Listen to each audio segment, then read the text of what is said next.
In the latest development regarding the controversial ocean conversion by water feud, the BVI Teachers Union and the Contractors Association have both stepped forward in support of ocean conversion.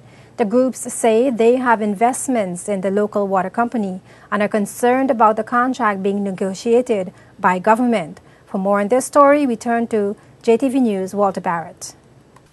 The Teachers Union and the Contractors Association have both come out in support of water suppliers' ocean conversion in the midst of the controversy that continues to wage on between the local company, UK-based Bywater, and government.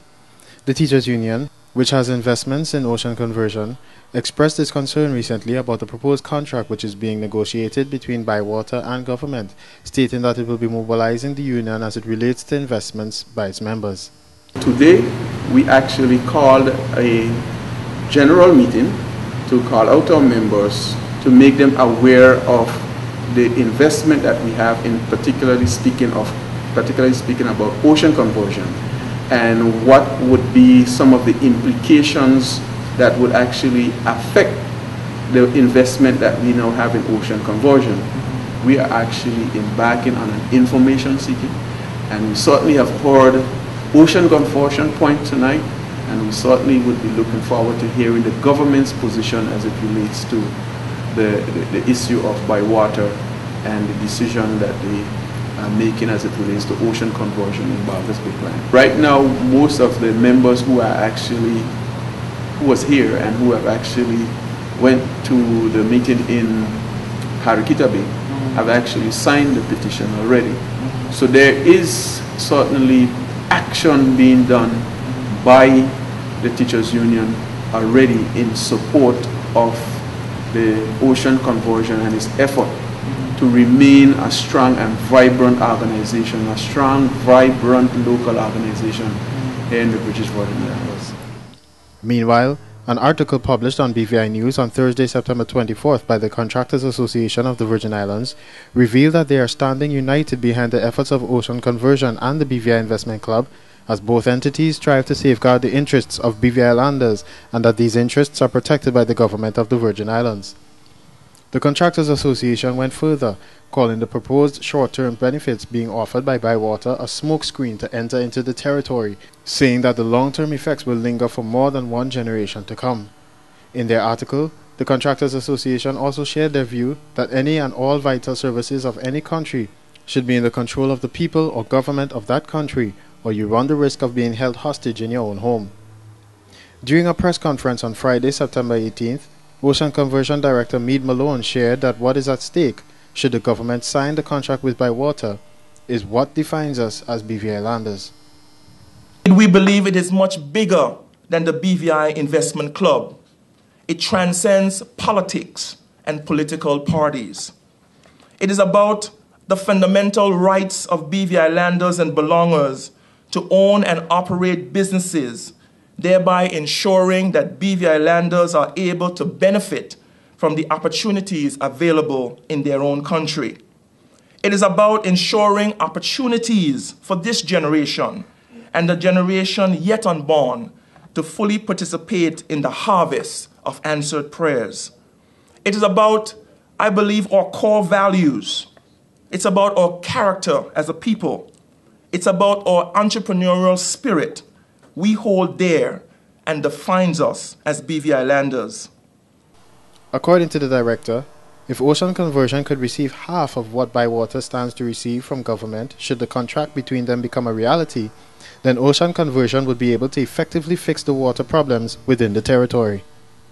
If our government would ask its company that has been operating in the BVI for over 19 years about what it needs and is willing to give us all of the wonderful niceties that it is given to Bywater, paying its electricity, giving it land, who knows how the financing is to be arranged, whether or not it will be guaranteeing it or not, I don't know, but that's a question.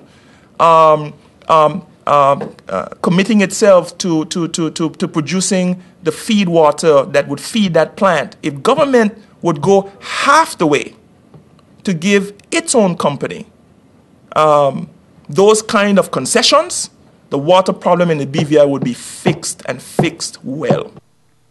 During the question and answer segment of the press conference, the question was asked whether or not there was any truth to the sayings of some in the general public that Ocean Conversion has been providing poor quality water at high costs to people in the BVI. The records will show that Ocean Conversion has a stellar record of water production and delivery to the government and the people of the British Virgin Islands. As a matter of fact, if you look at our track record, let me put it in two parts. Since 2007, you will see that we have an online factor of over 90%, which means that Ocean Conversion as a plant has been online producing water more than 90% of the time. Because of the demand for water in the territory, Ocean Conversion as a plant continuously run. I think people's unhappiness is tied and rooted to misinformation, pure and simple. I'll give you an example. We need more water. We have a plant in Barbay which has a capacity of 1.2 million gallons. We have only been asked by government to commission 580,000 of that capacity. If government wants more water for its people, all it needs to do is ask its own locally owned company to produce that water. The problem is not so much with water. The problem has to do with the fact that government storage facilities has issues, and it has to do with the fact that piping has not been put to many houses in the BVI. Even if you produce more water, you need to fix your storage facilities and you need to put in the piping to the people's home in order to satisfy the need that many people have.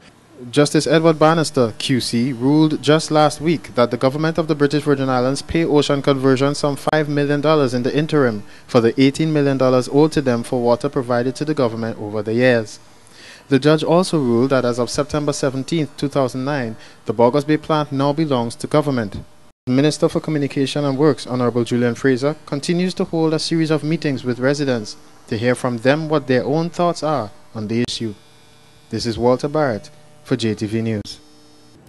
After several setbacks with the territory's first environmental case against the government, the High Court has ruled that Hans Creek is a fisheries protected area and quashed the approval letter issued by the minister on January 31, 2007 for the building of a five-star hotel, marina and golf course on Beef Island.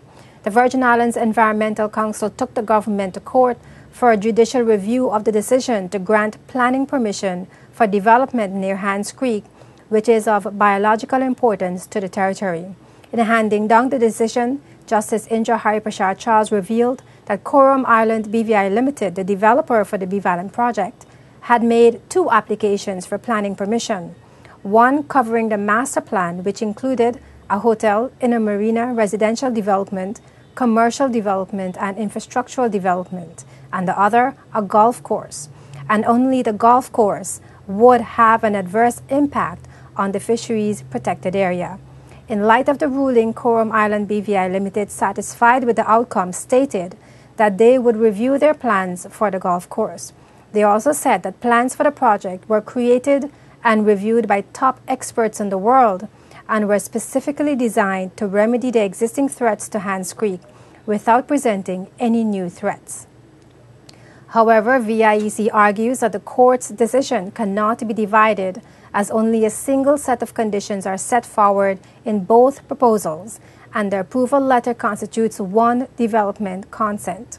Justice Charles remitted the matter to a decision maker for reconsideration in accordance with the court ruling and the Planning Act.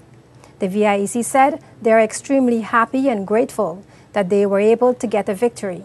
They also thanked the UK lawyers and many supporters all over the world for their assistance and said that they will push for Hans Creek to become a heritage site for present and future research.